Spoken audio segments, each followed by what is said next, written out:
This is gonna be my first in-person YouTube video for album rankings that I pretty much just listened to over the weekend.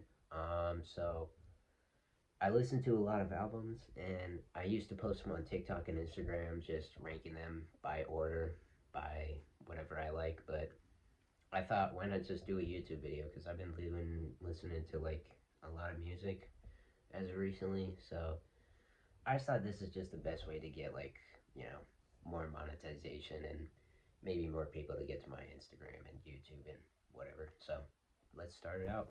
Alright, our first album on this list is Slim Shady LP back in 1999.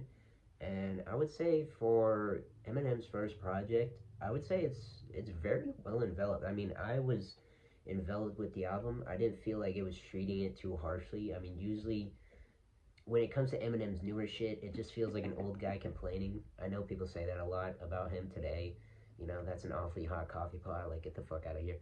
But what I do want to say is this was very different. And I mean, I never listened to Eminem's older stuff. I have like two unreleased songs by him, but those are like when he was like 16 or something, so they're not that great of quality. But I believe for his first album, this is something that I truly like felt good about. And my favorite songs are, If I Had and My Fault. And those are probably two of my favorite because If I Had is pretty much him just going into detail of if he had $1 million, he would do this back and forth, blah, blah, blah. I mean, it's really like, it's something else that I could not like put my finger on. But I would say for an Eminem album, this truly had me captured. And If I Had and My Fault, I mean, My Fault is fucking hilarious. I think I actually like that one. There is some dark shit that he says, but it's funny too because he's talking about a girl who took too many mushrooms. I just recommend listening to this album if you like Eminem or you like some messed up shit or you like funny albums. But I mean, in comparison to like old Tyler the Creator, I mean, this just felt like it didn't really push me away. Like old Tyler the Creator, I don't like Tyler back then. I like him now. I love Call Me If You Get Lost. Igor's great. Flower Boy's my favorite album ever. But for horrorcore and the disturbing nature that he always put in his album, I mean, this didn't feel like it pushed me away in any way. I mean, each album just kept me going and going and going, and I wanted to listen to more of it. And each time it either got funnier, it got more catchy, or it just kept me going. And there are a lot of skits in here, so it's like broken up into little like parts. It's like a chapter. And I think some of the skits are pretty interesting. Some of them are funny, like their phone calls or other things. But listening to My Fault was probably the best track. I love that shit. It's funny. It's entertaining too. He has great rapping on here. And I think for Eminem's first project, it's pretty good. And correct me if I'm wrong, but I mean, for Eminem, I like it. Here's the track list. Here's my rating. Our next one, Mr. Don't Play Everything's Working by Project Pat. That was just a reference because of the album. But, anyways, this album, wow. I mean, truly. I mean, I saw this on a Denzel Curry What's in Your Bag video way back then, probably like 2, 3 weeks ago. Not way back then, but like a while ago. And I mean, he was talking about it, and I was like, I've heard of Project Pat, but I didn't truly know Project Pat. I mean, when I listened to this shit, I was expecting some old, grimy Memphis rap, heavy bass, and it is that, but it truly is more than that. I mean, to be honest, this is something that I could never like truly ever listen to again without like feeling something. Because I wish I listened to this sooner. This album is just like amazing. I mean, Project Pat album spans about 20 songs. It's about an hour 16, and the best songs on here, I mean, Fucking with Problems and Life We Live. Those two, I mean, I recommend to anyone. Just listen to those two, and you'll probably just be enveloped with the song itself. The whole album, in fact, like just back to front, this is just, it's such a good album. It is just perfect Memphis rap. Back 2001, when they had nothing else, no FL, no Pro Tools, but it is just like back to front perfect. I mean, I don't listen to a lot of heavy Memphis rap. Most of the rap I do listen to is like cloud rap or, boom bap, West Side Gun, but this is just like something else. This truly captured me into the Memphis like rap scene. and I've listened to other ones as of now, but this is like probably my favorite. I see why Denzel Curry was talking about it. Here's a track list. Here's my rating. Next up, Pearl Jam's 10. Released in 1991. It's 11 songs. Pretty short, but overall, it spans about an hour. So, take an hour out of your day to go listen to this album because, man, I mean, I never listened to a Pearl Jam song ever once until I listened to this. And it's only because I kept seeing Pearl Jam on my Instagram. I mean, Eddie Vedder is fucking crazy, dude.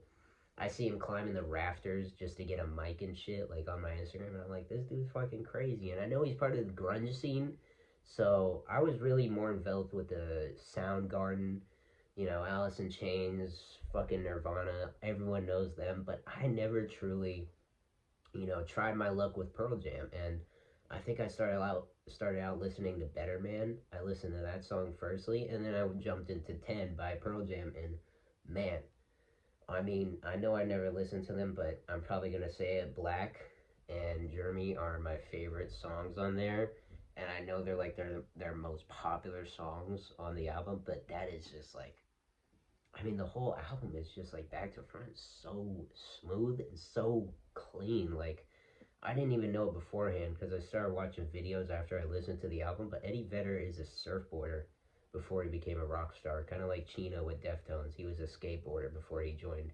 Deftones. But it's just like, it's amazing to think that this man, who is just like a professional surfboarder, went out of his way to make like one of the best grunge era albums. And I never listened to it beforehand. And I mean, Better Man is also a great, great song that I listened to before him. It's not on the album, but I mean, for just an hour long, this album is like, it just keeps you enveloped. I mean, Eddie Vedder's like voice is underrated. I don't hear a lot of people talk about him in the grunge scene as much when it comes to his voice.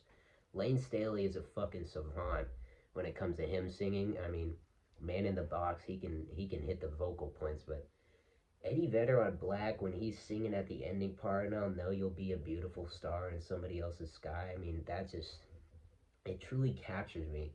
And I mean, for a person like me who doesn't listen to too much rock, I think I maybe have like 405 songs liked when it comes to rock, and I have like 3,000 when it comes to rap on my Spotify. But this is an album that I feel I could listen to again back to front. And that's not a lot I can say, but you're going to be surprised by the next album. But overall, here's my ranking. Here's the album track list.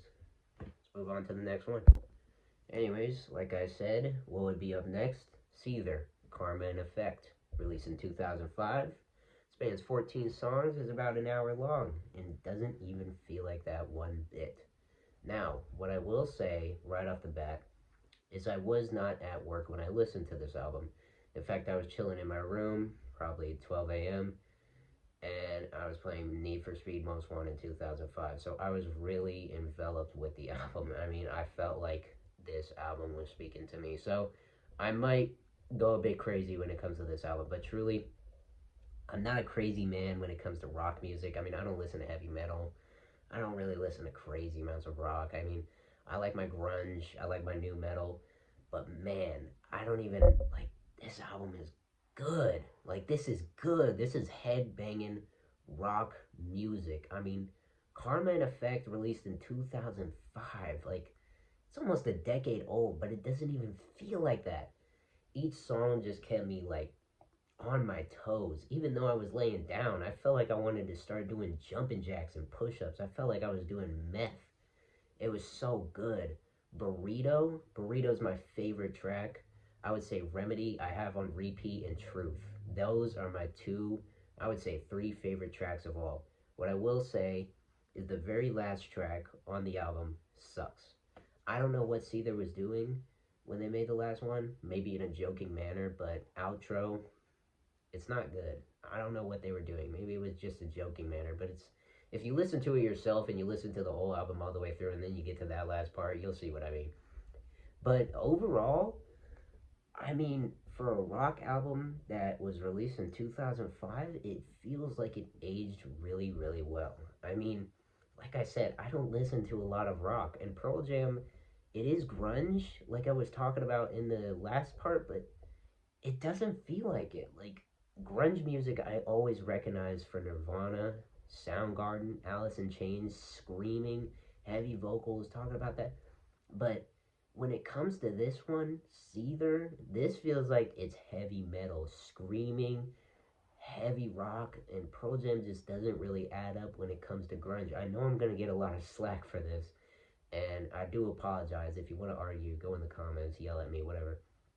But I mean, Pearl Jam compared to Seether, Seether feels more like it's grunge, screaming, yelling vocals. I know it's new metal, if I believe so, because it was released mid 2000s. Meanwhile, Pearl Jam was 1991. But comparison to these two, like the two albums, I mean, they don't even compute because, like, one, Pearl Jam, I barely hear any crazy yelling, screaming vocal, but like Eddie Vedder's voice is more angelic, if anything. Seether is more screaming, yelling. You feel like you're untying your wound. I mean, it's beautiful. It's a great album. Burrito, Remedy, Truth, those are such great songs. I recommend this for anyone, truly. If you really like rock and you like heavy metal, and you're really into screaming, I guess, this is for you. And you want to get active, go to the gym, listen to this whole album all the way through. Just no cuts, no breaks, nothing, except for the last track. I mean, I would give this album probably a 10 out of 10. I mean, here's my ranking. Here's the track list.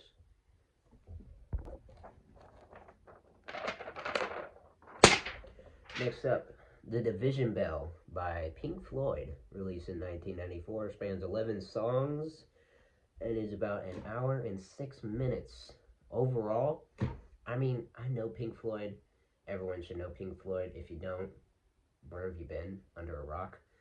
Dark Side of the Moon, The Wall, I mean, all great albums. But this is one that I truly feel people don't talk about enough. So, I would say overall, for an album that is Pink Floyd, you're expecting a lot of psychedelic rock. And this one, obviously, does not diverge from that whatsoever. I mean, the first two tracks, you truly feel like you're floating on cloud nine. I mean, if you were to dip acid on this shit, you probably would be flying like a fucking kite for all I know. I mean, hell, do heroin to it. But overall, my two favorite songs, I mean, for spanning 1 hour and 6 minutes, What Do You Want From Me and High Hopes. The second track, I believe the second track on the actual album, and then the last track on the album. So, I mean, but all the way through, this album truly feels like you are dipping acid. Even if you're sober. I mean, I don't even know how to put it, but knowing Pink Floyd, they were the peak of 70s psychedelic rock music. What is funny is this wasn't released during the 70s, but it didn't even feel like it diverged from their true, you know, buildup of what they were made for, which was psychedelic rock. And for 1994, it truly feels like it was made back in 1973, because this just keeps going.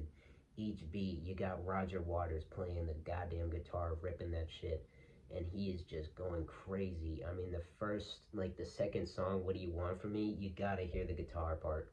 The solo is so smooth, it's clean, it captures you. Each part in your in your ears, it's just back and forth, and it just feels like it never stops. And the best part I love about this album is that each song has an infectious chorus. What do you want from, it's like stuff like that. And Dark Side of the Moon is just the exact same way, but this feels more like it was also built off of that. So it feels like it was a parent album, if I would compare it. I don't know if anyone's ever heard of that, but it's like a second part to that album. And it just feels like it never stops. I mean, if I've ever heard of different albums, this is it. This is the one. Because Pink Floyd has always been that type of band. Just to keep you enveloped with each psychedelic motion that keeps going. I mean, they did perform in Pompeii. I mean, it's confirmed Roger Waters was killed in Pompeii. So, I mean, like, the whole song is just, it's longer, but it feels like it goes on forever. Like you're tripping and you're tripping and you're tripping, and it's just like it's a peak. it's just like you're peaking. If you've ever done shrooms, you know what I mean. It's like the song Echoes on their other album called Echoes. But I mean, for this stuff, what do you want from me? And High Hopes, each part just stands out because it just starts out beautifully. Just like, just listen to High Hopes on your own and then just listen to the rest of the album. Don't even start with the first track. Just listen to the second part. See if it captures you. This is just something you could just lay back and fall asleep to. His chorusy vocals mixed with the smooth, elegant guitar just plays into it perfectly. This is why Pink Floyd is the most influential psychedelic band, and I don't ever think they could fall off. Because, I mean, from Dark Side of the Moon to The Wall to Animals, it just never stops. I mean, there's nothing more I could say about Pink Floyd. And I know I said I don't like rock, but this is not rock. Not whatsoever. They call it psychedelic rock, but it feels like a smooth psychedelic experience. That's what I would say it is. And for an album that was released in 1994, it still feels like it is from the past decade, like it is from the 1970s. But I mean, I have no complaints about this whatsoever. You know, it's Pink Floyd. How could you ever complain about that? But here's my track list. Here's my ranking. That's it for the album rankings. I mean, for my first video in person, I just didn't really feel like posting it on Instagram or TikTok just to get like 30 likes. So I thought, why not just do it on YouTube? But yeah, this is my first ever in person video. And, you know, if you like it, hit the like and subscribe. You know, if you don't, I don't really care. Follow me on Instagram, Rapping Creations 1. Follow my TikTok, It's the New. I probably will have new videos coming soon. At least if I keep listening to music, which I am. So, you know, I'll post a new video soon. Maybe something different. We'll see what happens. But overall, you know, leave a comment. Tell me what you think. If you like it, you don't like it, all good. But you know, this is my first in-person video and album ranking. So, thanks for watching.